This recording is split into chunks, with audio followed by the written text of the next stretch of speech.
Hello everyone and welcome to this talk. My name is Azmina Jiwa and I'm talking about freedom to be me, freedom to be you. I've got a PowerPoint presentation but a little technical hitch. I didn't have the right fitting, so we've got somebody helping us. Hopefully we'll get it going.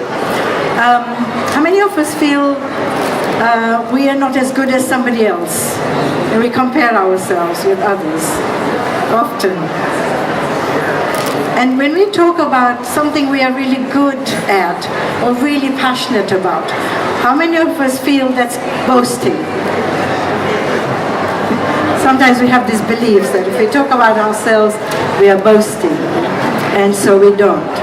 But then we don't express who we are and our own potential to the rest of humanity. And this is the place where I was, and therefore I started this journey of being comfortable in who I am, in my own skin, freedom to be me, and hopefully help you to have the freedom to be you. Okay, so.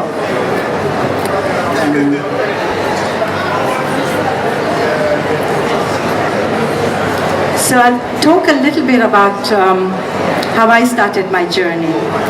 My profession from 1975 has been as a podiatrist, what used to be called a chiropodist. So I treat people's feet. And now with doing life coaching, I help people with the head, so I help the whole person now. I've moved on from the feet to the whole person. And how did that happen? I used to live a life of fear, of pleasing other people, of feeling exhausted and tired all the time, and didn't really realize that anything was really wrong with that. I was stressed, I was, with my children, now that I look back, I wasn't really there for them completely, I feel. And what I feel now is that I was existing rather than really living life. And then there were times when I used to feel that I'm not really happy. But you're buried, you get into this treadmill of life, pick up the kids, cook the food, go to bed, get up, work, pick up the kids, go home. And whatever comes up, I used to just push it down.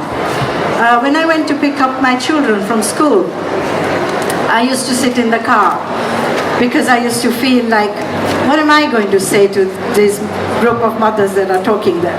So I'd rather go at the last minute, pick up my kids and come back in the car. So I had very low self-esteem. And I couldn't talk to even 3 people. But now I am still fearful, still a bit shaky, but I can stand in front of people and be able to talk. So that was a journey that I had to go through. And the journey started when I hit my menopause. And very luckily, I'd read some books which had said that menopause is not the time to suffer for women, it's the time to look within. So I really started to look within. And I had to take a little bit of medication for my heart palpitations when I got up in the morning. But besides that, I didn't want to take anything else.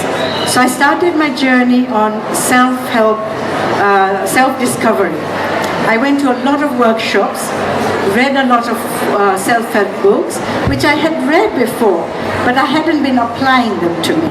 So the difference now was I started applying them to my life. But it was really the workshops that I went to, and one of the workshops I went to was called Zest for Life. And Zest for Life taught me so many tools and skills that at that moment I thought, wow, this is what I would love to teach. How come nobody taught me? And I really feel passionate that we should teach this to children in schools. How to feel valuable, how to feel worthy. And so then I embarked on the journey to become a trainer.